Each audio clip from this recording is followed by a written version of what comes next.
I didn't. Okay. I didn't. Chapter 3, The Letters from No One. The escape of the Brazilian boa constrictor earned Harry his longest ever punishment. By the time he was allowed out of his cupboard again, the summer holidays had started, and Dudley had already broken his new video camera, crashed his remote control airplane, and, first time out on his racing bike, knocked down old Mrs. Figg as she crossed Privet Drive on her crutches. Harry was glad school was over, but there was no escaping Dudley's gang, who visited the house every single day. Pierce, Dennis, Malcolm, and Gordon were all big and stupid, but as Dudley was the biggest and stupidest of the lot, he was the leader. The rest of them were all quite happy to join in Dudley's favorite sport, Harry hunting. This was why Harry spent as much time as possible out of the house, wandering around and thinking about the end of the holidays, where he could see a tiny ray of hope. When September came, he would be going off to secondary school, and for the first time in his life, he wouldn't be with Dudley. Dudley had been accepted at Uncle Vernon's old private school, Smeltings. Piers Pocus was going there too. Harry, on the other hand, was going to Stonewall High, the local public school. Dudley thought this was very funny. They stuff people's heads down the toilet the first day at Stonewall, he told Harry. Want to come upstairs and practice? No thanks, said Harry. The poor toilets never had anything as horrible as your head down it. It might be sick. Then he ran before Dudley could work out what he'd said. One day in July, Aunt Petunia took Dudley to London to buy his Smeltings uniform, leaving Harry at Mrs. Figg's. Mrs. Figg wasn't as bad as usual. It turned out she'd broken her leg tripping over one of her cats, and she didn't seem quite as fond of them as before. She let Harry watch television and gave him a bit of chocolate cake that tasted as though she'd had it for several years. That evening, Dudley paraded around the living room for the family in his brand new uniform. Smelting's boys wore maroon tailcoats, orange knickerbockers, and flat straw hats called boaters. They also carried knobbly sticks used for hitting each other while the teachers weren't looking. This was supposed to be good training for later life. As he looked at Dudley in his new knickerbockers, Uncle Vernon said gruffly that it was the proudest moment of his life. Aunt Petunia burst into tears and said that she couldn't believe it was her ickle Dudleykins. He looked so handsome and grown up. Harry didn't trust himself to speak. He thought two of his ribs might already have cracked from trying not to laugh. There was a horrible smell in the kitchen the next morning when Harry went in for breakfast. It seemed to be coming from a large metal tub in the sink. He went to have a look. The tub was full of what looked like dirty rags swimming in gray water. "What's this?" he asked Aunt Petunia. Her lips tightened as they always did if he dared to ask a question. "Your new school uniform," she said. Harry looked in the bowl again. "Oh," he said, "I didn't realize it had to be so wet." "Don't be stupid," snapped Aunt Petunia. "I'm dyeing some of Dudley's old things gray for you. It'll look just like everyone else's when I've finished." Harry seriously doubted this, but thought it best not to argue. He sat down at the table and tried not to think about how he was going to look on his first day at Stonewall High, like he was wearing bits of odd old elephant skin, probably. Dudley and Uncle Vernon came in, both with wrinkled noses because of the smell from Harry's new uniform. Uncle Vernon opened his newspaper as usual, and Dudley banged his smelting stick, which he carried everywhere, on the table. They heard the click of the mail slot and the flop of letters on the doormat. "Get the mail, Dudley," said Uncle Vernon from behind his paper. "Make Harry get it." "Get the mail, Harry." "Make Dudley get it." "Poke him with your smelting stick, Dudley." Harry dodged the smelting stick and went to get the mail. 3 things lay on the doormat. A postcard from Uncle Vernon's sister Marge, who was vacationing on the Isle of Wight, a brown envelope that looked like a bill, and a letter for Harry. Harry picked it up and stared at it, his heart twanging like a giant elastic band. No one ever in his whole life had written to him. Who would? He had no friends, no other relatives. He didn't belong to the library, so he'd never even got rude notes asking for books back. Yet here it was, a letter addressed so plainly there could be no mistake. Mr. H. Potter, The Cupboard Under the Stairs, 4 Privet Drive, Little Winging, Surrey. The envelope was thick and heavy, made of yellowish parchment, and the address was written in emerald green ink. There was no stamp. Turning the envelope over, his hand trembling, Harry saw a purple wax seal bearing a coat of arms, a lion, an eagle, a badger, and a snake, surrounding a large letter H. "Hurry up, boy!" shouted Uncle Vernon from the kitchen. "What are you doing, checking for letter bombs?" He chuckled at his own joke. Harry went back to the kitchen, still staring at his letter. He handed Uncle Vernon the bill and the postcard, sat down, and slowly began to open the yellow envelope. Uncle Vernon ripped open the bill, snorted in disgust, and flipped over the postcard. "Marge is ill," he informed Aunt Petunia. "Ate a funny whelk." "Dad," said Dudley suddenly. "Dad, Harry's got something." Harry was on the point of unfolding his letter, which was written on the same heavy parchment as the envelope, when it was jerked sharply out of his hand by Uncle Vernon. "That's mine," said Harry, trying to snatch it back. "Who'd be writing to you?" sneered Uncle Vernon, shaking the letter open with one hand and glancing at it. His face went from red to green faster than a set of traffic lights. And it didn't stop there. Within seconds, it was the grayish white of old porridge. "Petunia!" he gasped. Dudley tried to grab the letter to read it, but Uncle Vernon held it high out of his reach. Aunt Petunia took it curiously and read the first line. For a moment, it looked as though she might faint. She clutched her throat and made a choking noise. "Vernon! Oh, my goodness! Vernon!" They stared at each other, seeming to have forgotten that Harry and Dudley were still in the room. Dudley wasn't used to being ignored. He gave his father a sharp tap on the head with his smelting stick. "I want to read that letter," he said loudly. "I want to read it," said Harry furiously, "as it's mine."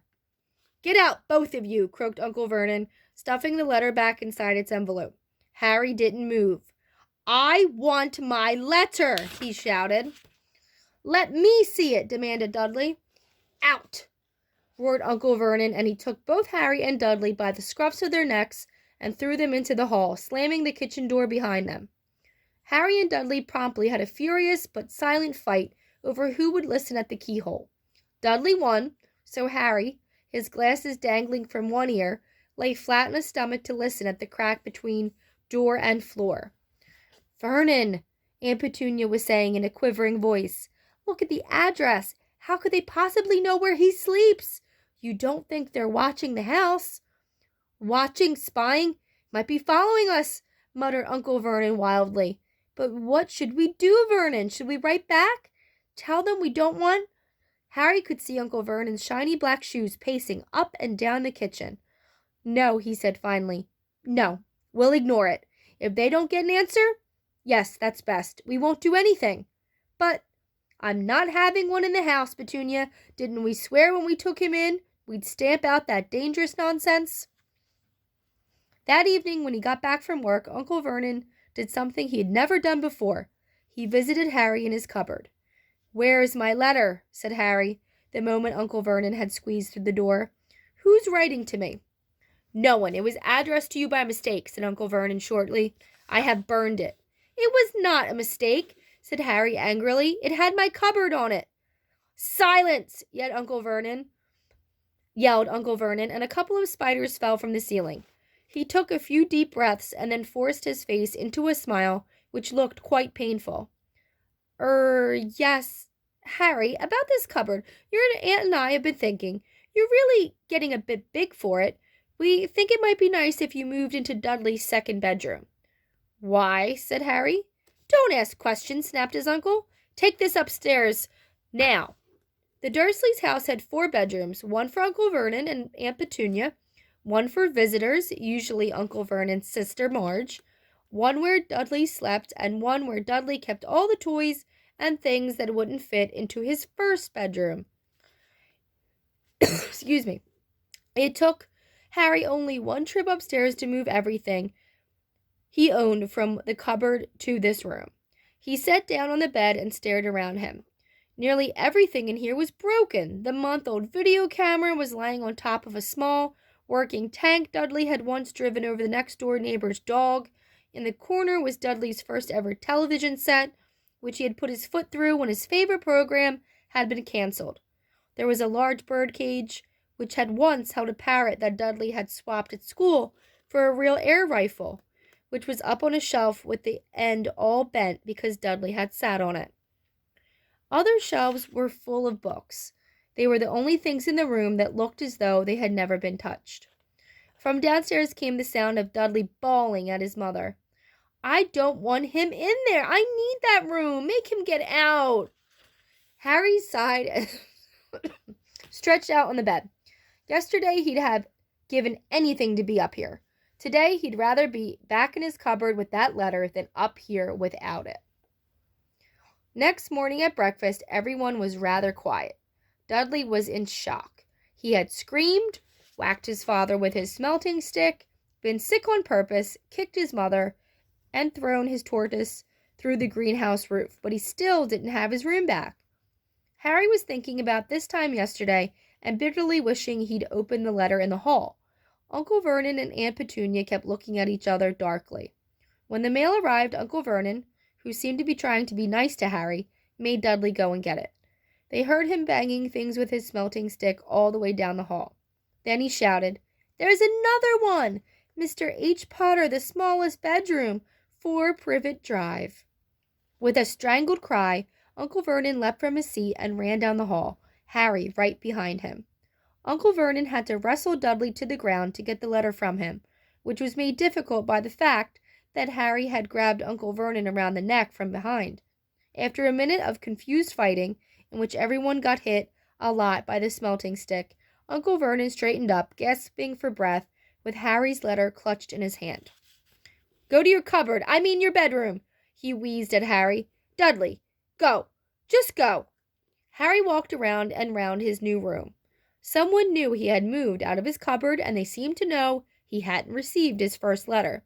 Surely that meant they'd try again, and this time he'd make sure they didn't fail. He had a plan. The repaired alarm clock rang at 6 o'clock the next morning. Harry turned it off quickly and dressed silently. He mustn't wake the Dursleys. He stole downstairs without turning on any of the lights. He was going to wait for the postman on the corner of Privet Drive and get the letters for number 4 first. His heart hammered as he crept across the dark hall toward the front door. "Arr!" Harry leapt into the air. He had trodden on something big and squashy on the doormat. Something alive! Lights clicked on upstairs, and to his horror, Harry realized that the big squashy something had been his uncle's face. Uncle Vernon had been lying at the foot of the door in his sleeping bag. Excuse me again. Clearly making sure that Harry didn't do exactly what he'd been trying to do. He shouted at Harry for about a half an hour and then told him to go and make a cup of tea. Harry shuffled miserably off into the kitchen, and by the time he got back, the mail had arrived right into Uncle Vernon's lap. Harry could see 3 letters addressed in green ink. "I want," he began, but Uncle Vernon was tearing the letters into pieces before his very eyes. Uncle Vernon didn't go to work that day. He stayed at home and nailed up the mail slot. "See," he explained to Aunt Petunia through a mouthful of nails, "if they can't deliver them, they'll just give up." "I'm not sure that'll work, Vernon." "Oh, these people's minds work in strange ways, Petunia. They're not like you and me," said Uncle Vernon, trying to knock in a nail with the piece of fruitcake Aunt Petunia had just brought him. On Friday, no less than 12 hours arrived for Harry. No less than 12 letters arrived for Harry. As they couldn't go through the mail slot, they had been pushed under the door, slotted through the sides, and a few even forced through the small window in the downstairs bathroom. Uncle Vernon stayed at home again. After burning all the letters, he got out a hammer and nails and boarded up the cracks around the front and back doors so no one could go out. He hummed "Tiptoe Through the Tulips" as he worked and jumped at small noises. On Saturday, things began to get out of hand. 24 letters to Harry found their way into the house, rolled up and hidden inside each of the 2 dozen eggs that the very confused milkman had handed Aunt Petunia through the living room window. While Uncle Vernon made furious telephone calls to the post office and the dairy trying to find someone to complain to, Aunt Petunia shredded the letters in her food processor. Who on earth wants to talk to you this badly? Dudley asked Harry in amazement. On Sunday morning, Uncle Vernon sat down at the breakfast table looking tired and rather ill, but happy.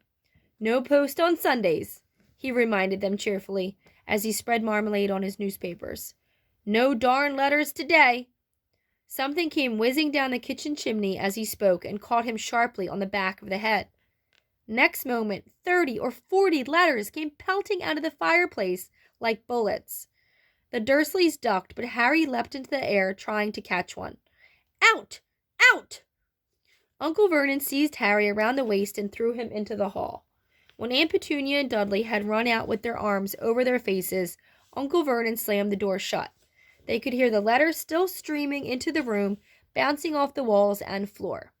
That does it, said Uncle Vernon, trying to speak calmly, but pulling great tufts out of his mustache at the same time. I want you all back here in 5 minutes ready to leave. We're going away. Just pack some clothes. No arguments. He looked so dangerous with half of his mustache missing that no one dared argue.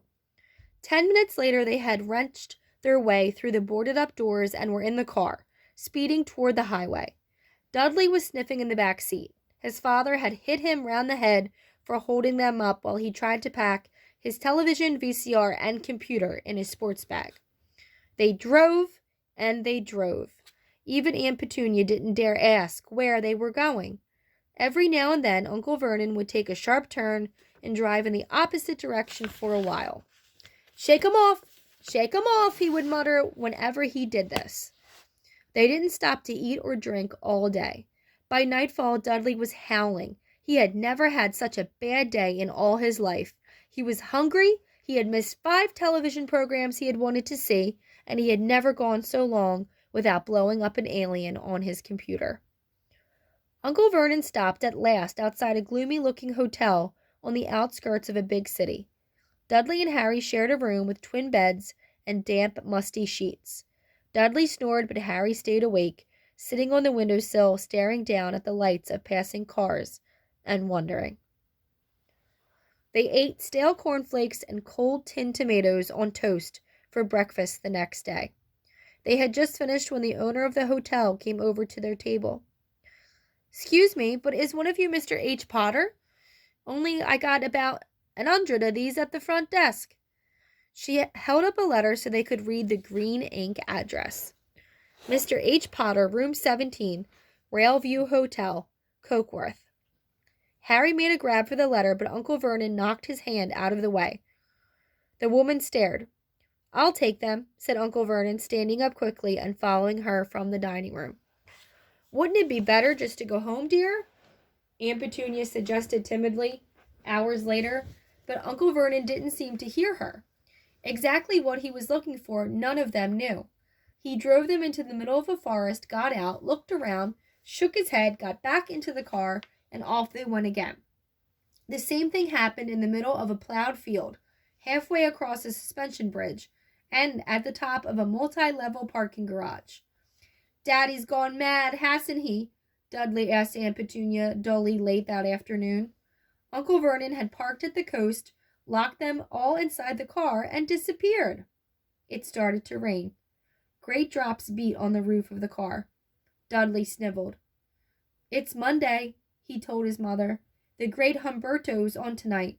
I want to stay somewhere with a television." Monday. This reminded Harry of something. If it was Monday, and you could usually count on Dudley to know the days of the week because of television, then tomorrow, Tuesday, was Harry's 11th birthday. Of course, his birthdays were never exactly fun. Last year, the Dursleys had given him a coat hanger and a pair of Uncle Vernon's old socks. Still, you weren't 11 every day. Uncle Vernon was back, and he was smiling. He was also carrying a long, thin package and didn't answer Aunt Petunia when she asked what he had bought. "Found the perfect place," he said. "Come on, everyone out." It was very cold outside the car. Uncle Vernon was pointing at what looked like a large rock way out at sea. Perched on top of the rock was the most miserable little shack you could imagine. One thing was certain, there was no television in there. "Storm forecast for tonight," said Uncle Vernon gleefully, clapping his hands together, "and this gentleman's kindly agreed to lend us his boat." A toothless old man came ambling up to them, pointing with a rather wicked grin at an old rowboat bobbing in the iron-gray water below them. "I've already got us some rations," said Uncle Vernon, "so all aboard." It was freezing in the boat. Icy sea spray and rain crept down their necks, and a chilly wind whipped their faces. After what seemed like hours, they reached the rock, where Uncle Vernon, slipping and sliding, led the way to the broken-down house. The inside was horrible. It smelled strongly of seaweed, the wind whistled through the gaps in the wooden walls, and the fireplace was damp and empty. There were only 2 rooms. Uncle Vernon's rations turned out to be a bag of chips each and 4 bananas. He tried to start a fire, but the empty chip bags just smoked and shriveled up. "Could do with some of those letters now, eh?" he said cheerfully. He was in a very good mood. Obviously, he thought nobody stood a chance of reaching them here in a storm to deliver mail. Harry privately agreed, though the thought didn't cheer him up at all. As night fell, the promised storm blew up around them. Spray from the high waves splattered the walls of the hut, and a fierce wind rattled the filthy windows. Aunt Petunia found a few moldy blankets in the second room and made up a bed for Dudley on the moth-eaten sofa. She and Uncle Vernon went off to the lumpy bed next door, and Harry was left to find the softest bit of floor he could, and to curl up under the thinnest, most ragged blanket. The storm raged more and more ferociously as the night went on. Harry couldn't sleep. He shivered and turned over, trying to get comfortable, his stomach rumbling with hunger. Dudley's snores were drowned by the low rolls of thunder that started near midnight. The lighted dial of Dudley's watch, which was dangling over the edge of the sofa on his fat wrist, told Harry he'd be 11 in 10 minutes' time. He lay and watched his birthday tick nearer, wondering if the Dursleys would remember at all, wondering where the letter writer was now. 5 minutes to go. Harry heard something creak outside. He hoped the roof wasn't going to fall in, although he might be warmer if it did. 4 minutes to go. Maybe the house in Privet Drive would be so full of letters when they got back that he'd be able to steal one somehow. 3 minutes to go. Was that the sea, slapping hard on the rock like that? And 2 minutes to go. What was that funny crunching noise? Was the rock crumbling into the sea? 1 minute to go and he'd be 11. 30 seconds. 20. 10. 9. Maybe he'd wake Dudley up just to annoy him. 3. 2. 1. Boom! The whole shack shivered and Harry sat bolt upright, staring at the door. Someone was outside, knocking to come in. That's it for tonight. Night, Holly. Night, guys.